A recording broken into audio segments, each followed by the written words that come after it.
Coming up in this week's episode. There's got to be some episode where we haven't mentioned Jimmy Savile. The thing is, though, how can you talk about the 80s without mentioning him? Jimmy Savile? Yeah, God rest his soul. Even now, when I play a song on the radio by Shawaddy Waddy, it always comes out Shawaddy Waddy. Oh, is that what you say on radio? I hope not. Now then. In fact, you know what? They should get famous people on The Price is Right. That would be bloody brilliant. How much is this pint of milk? 12 quid. No. How about a television? £47,000. No, it's not. They have no idea about the cost of things. What could I see? Famous people on Price is Right. That would be great. You know, like getting people like Beyonce up to guess how much a climbing frame is. That sort of thing. James, now this is £17 million. I think great. It's a mini metro. He's like 46p. It's time to adjust those shoulder pads, backcomb what's left of your hair, and jump into the DeLorean for a look back at what's possibly the best decade anyone could ever have grown up in. Shall we play a game? This is Bring Back the 80s with your hosts James Alderson and me, Andy Jackson. So here we go, welcome to episode 8, James. Yes. Shall we play a game? How relevant is that? Yeah, it's almost like we've thought this through, isn't it, James? We knew nearly 2 years ago when you created that theme tune. Shall we play a game? Oh, good game. So it's game shows off the telly, so whether it be quizzes, basically sort of audience participation mostly. Kind of things. Well, only because they tended to be. You know, these days, you sit with House of Games or something and watch that and just think, oh, God, I could read a book and get more excited out of this. It's people sat. A lot of quizzes are people sat, and I think that a lot of games and quizzes in the 80s, they were up doing stuff. Stuff was happening, and you never know. Like we mentioned last time round, you never know as the host who you were going to get as your audience member. Yeah, and it was usually chaotic. You know, whether it was Generation Game, Price is Right, Play Your Cards Right, something would happen. Something would drop off the set, or something would happen during the particular round. Oh, just almost always hilarity and fun. And, the hosts were brilliant. But, these days, I think they're just losing something out of the game shows. One of these clips is going to come as you can tell the contestants who were taking part in the game show were not necessarily chosen for their personality. As well. In fact, I think I'm not sure whether it's this clip or the next one, but let me just go straight in with the clip because this could be the one. Okay. This is the one.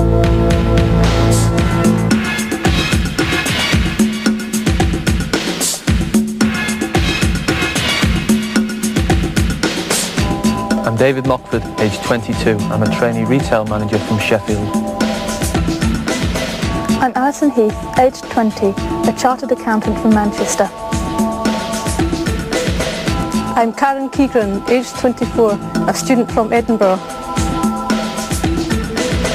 I'm Ibrar Olhak, aged 22, and I'm a postgraduate student from Oldham.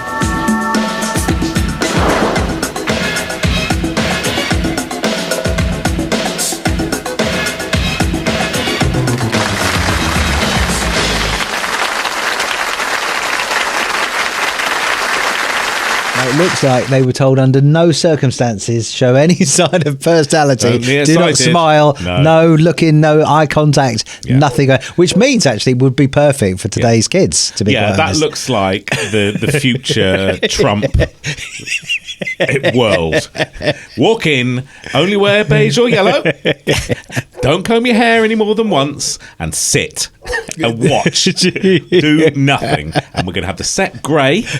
And there's going to be a green icon in the corner with a red dot because we're fucking watching. I remember the Krypton Factor being just, again, because I'm probably thick as shit, just looking at the stuff that they had to do and thinking, how do these people do that? But obviously, now looking back, obviously what they lacked in personality, they actually made up for in terms of actual brains and intelligence. Yeah, they had to sort of rearrange 36 bits of plastic into the shape of Margaret Thatcher's head and stuff in like 30 seconds. Yeah. Go. And there'd always be one dunce when they'd be like, oh no, she's done that wrong, that's upside down. down, who's this bint, and they would always have Graham, what's his face, doing a little announcements, talking it through what they were doing, which was always fun because you could tell he wanted to have a laugh and take the piss. Go, she's fallen in the mud, the silly bitch. Our tracky bottoms are falling down, and that sort of stuff. She's on the death slide. Oh no, she's going to hit the puddle. She can't land this plane. Not surprised she can't drive. That sort of stuff. So it was all sorts of commentary that you could feel, because he's still about, bless him. What's his name? Graham. Don't start me on names. Don't start me on names. Wayne Sleep. Wayne Sleep. He wasn't. He was the dancer, James. He was the dancer. So just in case you're wondering why I've just asked if the Krypton Factor commentator was Wayne Sleep, he wasn't. Sorry, I've just pulled out my thingamajigger. You pulled out your thing. I haven't. But yes, Wayne Sleep was the dancer from the previous episode we couldn't remember. He was on everything, and Lionel Blair, from Give Us a Clue, of course. Who was also, they were all dancers. Give Us a Clue was probably the forerunner to things like Mock the Week, and 8 out of 10 Cats Does Countdown. It was mostly famous. It was all famous people, wasn't it, on Give Us a Clue? Yes, it was, yeah. And they were all doing charades, basically, weren't they? That's basically what it is, yeah. We had to sit and watch this bollocks. And it was famous people, and Lionel Blair was one of the panel hosts, much like you have the hosts now on the shows. Lionel Blair was one of was one of those people who was on literally everything. Yeah, he must have had some. Oh. He must have been able to blackmail somebody. Yeah, he had a tape of. He had a tape of somebody doing something to someone. I mean, it was because he was on everything, wasn't he? He was funny and gifted, so it made sense. But he never seemed to bloody age. He was always the same age. I don't know how it worked. It's a bit like Nigel Havers. Yes. I think ever since the 80s, Lionel Blair and Nigel Havers have been 65 years old. And then they've stayed that age. Now I see Nigel Havers and think, bloody hell, he's got a painting in the attic of himself, I think. Maybe being under the TV lights is something that stops you aging. Because what about old Ken Barlow, who's like 90-something, isn't he? Or something, almost, maybe not 90. But then I'm under hot spotlights every weekend. Look at the state of this James, shit show. Look at this horrific nightmare of a bloody face. Yeah, so yeah, great live stuff. Brilliant hosts, but anarchic characters who were actually taking part in the quizzes usually. Apart from the ones on Krypton Factor. Well, no, they were just graduates and professors and students and stuff. And you get the odd one who could do the assault course in less than half a day, and they'd fly through and be brilliant. And the rest of them are like, oh dear, Deirdre's fallen, and she turned mud from top to toe. Maybe, right? I'm just thinking there's another thing that's just come to my mind here. Like you get 8 out of 10 Cats Does Countdown or whatever. What about Universally Challenged Does Krypton Factor? Yes. What about that? How would that work? Because then you would get the students doing the assault courses and everything. Yeah. What do you reckon? Yeah, I think that would be good. We could get that. Or I'd love to see comedians doing Krypton Factor, because there's, they were all generally a bit nerdy, if you don't mind me saying, everybody. Hi. And so not a huge amount of ones who are gifted in the athletic department. So I think it'd be quite fun to get them out there and doing all the quiz element and all the assault course and the landing a plane. But yeah, why don't they just mix up all sorts of these old ones? It'd be great to get them on the Generation Game. Lovely. JS. Would that be? Yeah. So that. There's nothing you can't mash up, is it? I think even the weirder, the more wonderful it would be, to be quite honest. Yeah. Maybe they could have Blockbusters Generation Game. Anyway, with that neat segue, I've got a board game here. On the P, please, Bob. And this is Blockbusters. I mean, I'm sure it's fascinating. I wouldn't play it, but yes, Bob Holness, God rest his soul, Central Television, and the game with all the plastic bits, and you find your way across the board. I mean, it's sort of like a crosswordy sort of mishmash in it, but. Loads of kids, educated kids from schools were driven in by the busload to take part in these things. My school did. Did they? Yeah. Were you one of the chosen few to, I was not. To go through? I was not. No, I was still in detention. I wasn't free for this at the time. It's not for you, James. Yes. Is it fuck, Bob? I wouldn't have been allowed any of this. It reminds me of that episode of The Simpsons when the school inspectors came round and certain kids had to wait in the basement. Yeah. And that was when they came round for you to play that. That'll be it. I wasn't even allowed to touch the board game, let alone go on TV with it. But yeah. What a great guy he was, hey? Going on forever. But yes, I don't know. I mean, you listen to that. Oh, sounds proper, like hell. yeah. I don't want to play. But that sounds like you're getting your money's worth with that, though. Enough bits of plastic. So many there bits to and kill a pieces small to, baby reindeer. yeah. Yes. Of course, Bob Holness as well, famous for playing the saxophone solo on Baker Street by Jerry Rafferty. Did he really? That was where that urban myth came from. But it was, I don't know, but for years and years, you know, the Baker Street, Yeah. it goes, Bob Holness. Really? Yes. Okay. Are you sure it wasn't Jimmy Savile? Could have been. Could have been. Could He was have famous been. for his horn action. No, I think there's got to be some episode where we haven't mentioned Jimmy Savile. The thing is, though, That's yeah, unusual. how can you talk about the 80s without mentioning Him. Jimmy Savile? Yeah, God rest his soul. Even now, when I play a song on the radio by Shawaddy Waddy, Yeah. it always comes out Shawaddy Waddy. Oh, is that what you Every say on time, radio? I hope every not. time. now then. Oh my goodness. No. Just can't. It's just because it's burnt in. It's Yeah. burnt in there, and it can't. See, he didn't have any quiz shows and game shows, did he? He just had Jim Will Fix It, which obviously was just more of a sort of a, I don't know. just a way of to get children delivered to it. That's basically, right. wasn't Perfect. it? Yes. Top of the pops. But Yeah. he didn't move into the game show, quiz show genre, did he? But a lot of those hosts did, like Bob Monkhouse, Terry Wogan. They moved into it, didn't but they? you put the nail on the head though, because you said with people like Terry Wogan and Bob Monkhouse, they had warmth of character. That's true, And nobody, actually. you when you think when you think of Jimmy Savile, the words warm character, Yeah. do not instantly spring to That's mind. true, do actually. they? You get the sense that he's just not He's just pleasant not. to be around. And we all got that sense. We all did. All Yeah, mums isn't it knew. weird? Everybody knew. We all Everybody knew. Yeah, so, but I mean, Leslie Crowther, I think, bless him, was one of my most fun memories for Price is Right. We all loved playing Price is Right, didn't we? Because it was one of those, come on down, and you were guessing with your family. Yeah. That's the thing is with these, you know, the best quiz shows and the best game shows are ones where you can play along at home. Yes. And that's still now, you know, still to this day. That's why people like to watch University Challenge. Yeah. Because if you get one question, if you get one, you think, I've answered a question Yeah. on University Challenge. In fact, you know what? They should get famous people on The Price is Right. That would be bloody brilliant. How much is this pint of milk? 12 quid. No. How about a television? £47,000. No, it's not. They have no idea about the cost of things. What a good Let's get idea. famous people on Price Yes. is Right. That would be great. You know, like getting people like Beyonce up to guess how much a climbing frame is. That sort of thing. James, now She'd be this is £17 million. I think great. It's a mini metro. She's like 46p. No, yeah, I'm again another copyright. We've got first of all Get Through the Tunnel with the royal family, and now we've got Beyonce doesn't know shit. We'll have that as the second one. That's Don't forget quite a good University title. Challenge does Yeah. University Challenge does Does whatever it was. Countdown. Countdown, yeah. Yes, we'll do that. So- No, Krypton Factor. Krypton Factor, yes. Yes, we've got all these. So This is good. I'm So afraid to say lovely. this podcast will finish soon because we've got these great ideas we're We're going taking. to be able to retire on these, haven't we, hello. James? Yes, For Wayne goodness Sleep. sake. Brilliant. We know everything, mate. Don't question us. Right, I'm going to press a button, James. Who Something's knows? gonna happen. Who knows? Who knows what's going to happen here? This is another game show. It's the mystery sound of the 80s. It's the mystery sound of the 80s.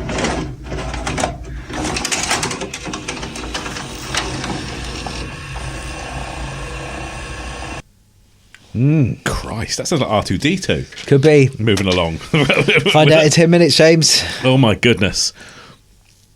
End of the episode. End of the don't episode. know Not what a clue that at is. all. Not a clue. I mean, it could have been. You know what it could have been? Remember those hoovers that weren't plugged in? You remember your nan had one. It just had rollers on. Yes, I That would do. just roll her in. And nobody knows where the dust went. Because you never emptied it. Not that I'm aware of. You just rolled it. And that got rid of it. And then I think it waited for a day and then just dumped it somewhere else. Okay. Maybe it all went up the handle. Perhaps that's where it's. Yes. Perhaps that's where it went. Yes, it went to a parallel universe somewhere. But they were brilliant. Same with the mowers. So the mower, but it was just a...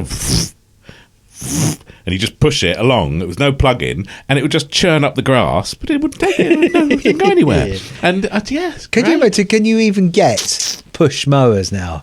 Would anybody countenance pushing a mower that's I not don't got know. a... I did see the old push hoover thingamajig somewhere recently. I think it was in an old country house or something, and they had one, and I just thought, bloody hell, why aren't they promoting these? Lack of all the cost of electricity now. Let's have a wireless, powerless, pushed along Hoover. They'd sell. No, they wouldn't, would they? But they'd save the planet. But weren't they made for lino? They were made for... I don't know. For lino rather than carpet. But they weren't for deep shags, were they? They definitely were not for deep. You'd be pushing you and wouldn't pushing. do it. It has to be the thinnest, shittiest carpet or lino, like you say. Yeah. I was at a gig the other night. In fact, you were there talking to some flooring guys, and every time I mentioned that, is it we fit lino, their faces were absolutely fuming. But it is, isn't it? Oh no, it's LVT luxury vinyl transfer. I was like, it's lino. Shut up.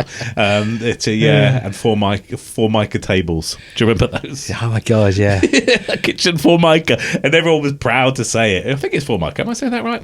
But Nan would be like, "Mind the kitchen Formica." What's that? It's just plastic. Anyway, it's real wood but covered in plastic, and then often with a tablecloth over the top of that. Yes.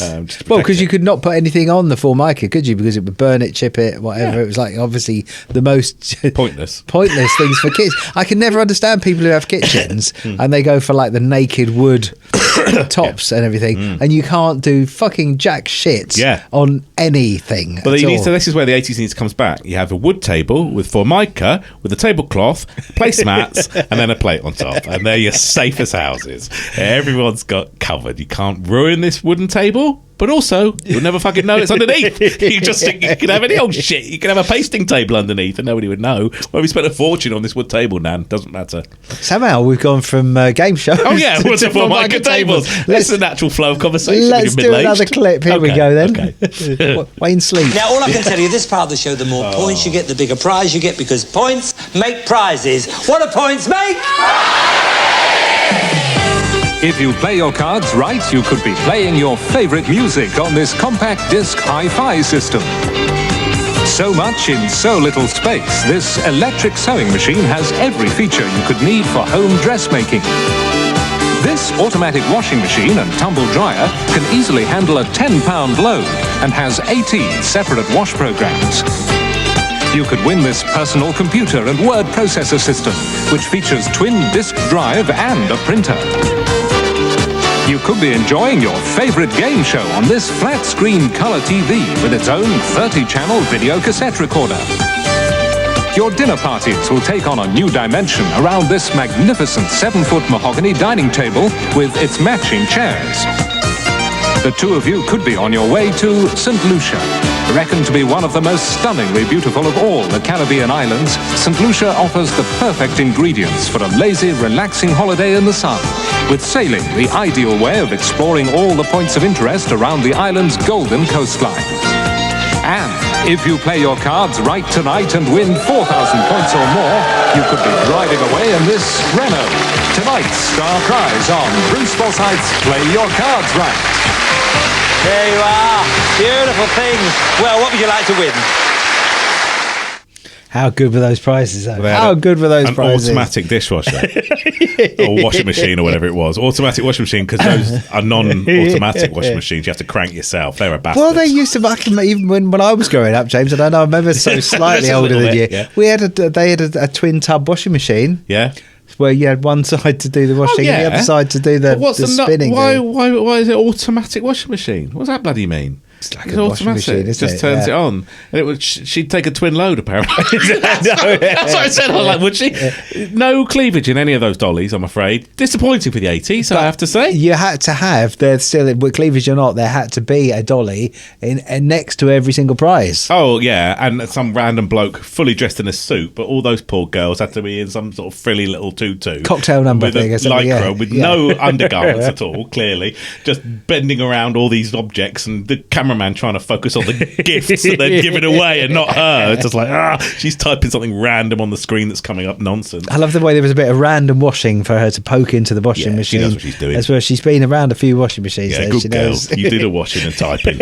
And the bloke will get a bloke next to the car in the speedboat. Thank you very much. There was a girl next to the car, though, wasn't there? Oh, there was. There was but a it girl, was a little car, wasn't it? For the dollies. for the Bless them. mum's car, yeah. To go do the shopping. And Dad'll have the Cavalier, thank you very much. And the Montego. Yeah, it's and obviously St Lucia, one of the most gorgeous of all the Caribbean islands, so you can sail around and explore. Fuck. No 80s person ever hired a boat to sail around the Caribbean. Wow, yeah. I mean, the only place you could go on holiday was Benidorm. That was it. There you was might go to Mallorca. Yes.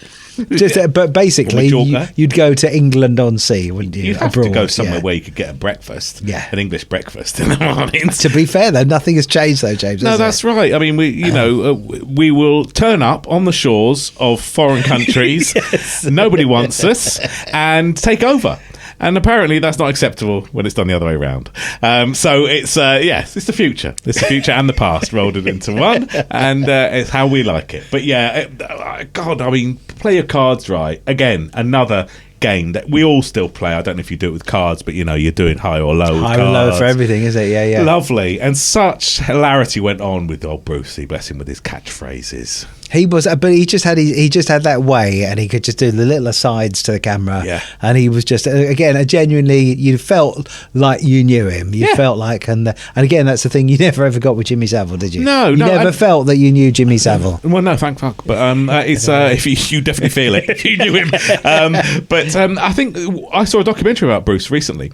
Didn't know that he'd been around pretty much since the sort of late 50s, early 60s on TV, doing entertainment and turning up on shows. So he'd been around for decades. Yes. And the 80s was when I was aware of him, obviously. And sorry, it's the Nice Nice Biscuits repeating on me. And so, to see him in 80s and 90s shows, and even right through to 10 years ago on Strictly, but just such an icon of our TV, and apparently a bloody lovely guy. Yes, as well. And married to a Miss World as well. So. Yeah, who was 20, 30 years younger than him. Yeah. I mean, God, it's brilliant. Well done, mate. He's living the proper dream. Yeah, I mean, that 30-year age gap seems to be pretty relevant to him and Jimmy with what they liked. Because, Bruce was married to someone 30 years younger than him when he was in his 60s, and Jimmy when he was hosting TV shows when he was in his 30s. 30s, liked James. 30 years younger than him. We've got to move on from Jimmy. I'm sorry. We're going to have to change the title of this show. To the Jimmy Savile Experience. Bring back the Jimmy. There's got to be another TV mashup show in there. No, there isn't. No. Anyway, let's find out what's in the lunchbox surprise. Oh, shall we? Let's do the lunchbox surprise. James's special lunchbox surprise. Now, this has been mentioned a couple of times. I think you've mentioned it a few times. I'd forgotten all about them, but I thought, let's get them, because I did have them a lot in my packed lunch. Classic bar. Have a little look and see if they've changed at all, because they were like a staple item, a wafer. Wafer chocolate biscuits seem to be the way to go. The blue riband, which I didn't ever call the blue riband. I always called them the blue ribbon. Ribbons, yeah. Oh, made by Nestles. Yes, that's right. 93 calories is important. Didn't get them in the 80s on the bloody wrapper. But it's... I called them the blue ribbon. But these wafer seem to be the best way to give kids not solid chocolate. It was allowed. I'm just looking at this, James, and I think these are the polar opposite in chocolate coatedness than the... those other ones that got the thick chocolate. Mars bars? No. What are you talking about? Club. Oh, yes. Yeah. So these are the opposite. If you like a lot of chocolate on your biscuit, don't get this. Don't get this. No. These are, these don't seem... These... Oh. It's like all hope is gone. I don't remember this tasting like this. It's very wafery. I'm not convinced that's... I'm not convinced that's as it was. I mean, they were the sort of things that would be got out with some squash when your mates came round, and you'd have 4 of these on a plate. That's to keep you going till tea time. You've just come in from football.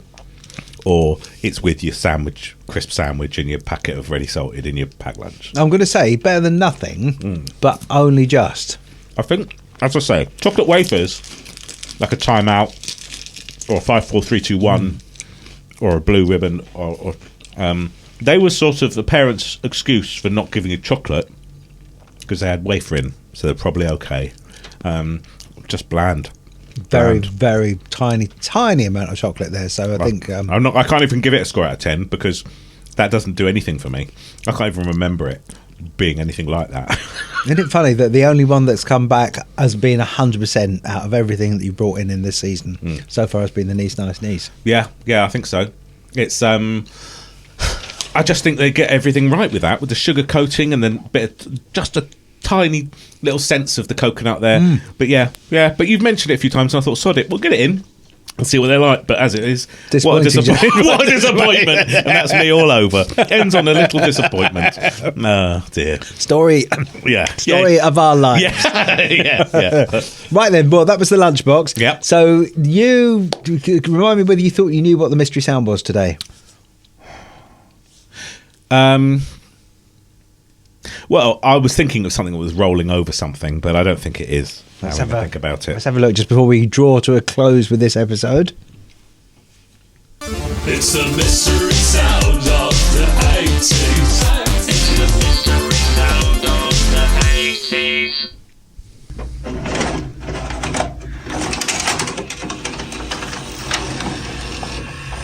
Oh. Such a lot. What a noise. Going on inside those VCR video cassette recorders. Yeah, that was interesting. I've never seen the inside of a video player before. It takes the tape out. You know where they were always chewing up. There's so many cogs and wheels going on. That's why, James. Yeah. Well, I never. It's such an analog thing, isn't it? The bloody VHS and the when you would peel back that plastic cover on the top to have a look at the ribbon inside, and your mum would freak out like, "Don't do that!" Put your finger on it or something, and you're looking in there. Ooh, and don't touch that. It's ruined it. It won't play now. You haven't even touched it. You're just having a little look. You're inquisitive, weren't you? Yeah.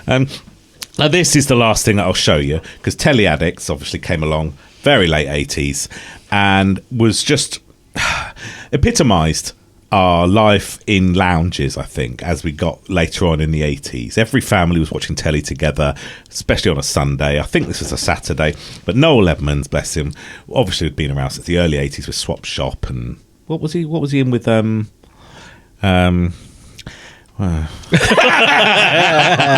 he was Lemmy Henry, and he was in all that as well, wasn't he? The Tiz was he in that? Maybe not. He was in Swap Shop though. Anyway, he was in Swap Shop. What we must never do now is try to ever remember anybody's names or whatever they were. Wayne Sleep. So here, two families. That's it. Two families sat down competing over what the questions were about what shows, and this really was the new format, I think, for people. Really sort of testing them on what was going on the telly and what was going on whilst you were absorbed on about films and series and episodes and adverts. And this is an exciting family game based upon the popular BBC TV quiz show. Telly Addicts was around for a good decade, I think, and then Noel seems to be living on a farm in Australia now, I think. I don't know what happened. But it's interesting, the picture that they've got of Noel Edmonds there. He actually looks a bit too far from the camera, but it looks like an avatar. Before avatars had been let's have a look. Invented. He looks like he's AI, made out of AI, doesn't he? But there was so young. There was no AI then to invent. I remember when this came out, Telly Addicts, and I remember seeing Noel and thinking, wow, he looks old. Because obviously as a kid, you see him as a teenager almost, when he's hosting Swap Shop and all that sort of stuff. He seems so young. And then he's turned up again on Telly Addicts before Crinkly Bottom and all that bollocks happened with... People the Blobby, lot. What was it called? I don't know what it was. Noel's House Party. Noel's House Party, that's it. And obviously then he got older and then he did Deal or No Deal and then he's vanished for some reason. We don't know why. Anyway, so he's hosting Telly Addicts here. And I just think, I don't know, again, there's a shitload of stuff in there. I'm never getting involved in that. Too much. It's the same reason we didn't play Mousetrap. Just too much involved, so I'm not doing it. But lots of quiz shows, lots of stuff. They never did The Price is Right. They never did Generation Game board games. They never did Price is Right board why? game. I think there was so much variety going on, so much stuff. I got a funny feeling they did something to do with Krypton Factor. But again, these had so many different themes. If you think of Generation Game, they're doing bloody pottery. Then they're doing, an Irish jig. Can't do pottery at home, can you? No. They did do a few questions, I think, with the Generation Game. But mostly it was all about how well can you do an Irish jig or toss a caber or name 100 things on a conveyor belt? Anything with flour involved, and flour and eggs, in terms of cooking, was always comedy gold. And innuendo. Yeah. Almost certainly. Everything had to have innuendo. And then Larry Grayson looked at the camera and go, and that was basically everything involved in any of those quiz shows. But I'm really, really determined to get famous, very famous people on The Price is Right. That is the next, I reckon that's the next big thing. And I'm going now to go and copyright and patent that, and I'm going to pitch it to ITV. And so I might not be here for the next episode. Who's going to be your first contestants? Beyonce was one of them, wasn't it? Yeah, Beyonce, and I think Elon Musk. Yes. Yeah, let's get him distracted, for Christ's sake. Let's get him away from whatever the hell he's doing and get him. I reckon Price is Right, the contestants should be Beyonce, Elon Musk, Vladimir Putin, and Rishi Sunak. Let's get all of them. Fantastic. And maybe Bono from U2, because he's got a lot of money. And if we can, what I'd really like is if we can get him back from the choir boy in the Caribbean, Cliff Richard, because he's rich as well. So get them down and let's see how much they pay for bottle of milk. And on It's a future quiz, I'm telling you. It's a future quiz. And on that note, thanks for watching. Don't forget to like and subscribe. We'll see you next time. Thanks for listening to this week's edition. We'd love it if you could subscribe in your favourite podcast app. And don't forget, there's a video version on YouTube too. You can contact us using the links in the show notes and on the YouTube channel. And we'll see you next time for another edition of Bring Back the 80s.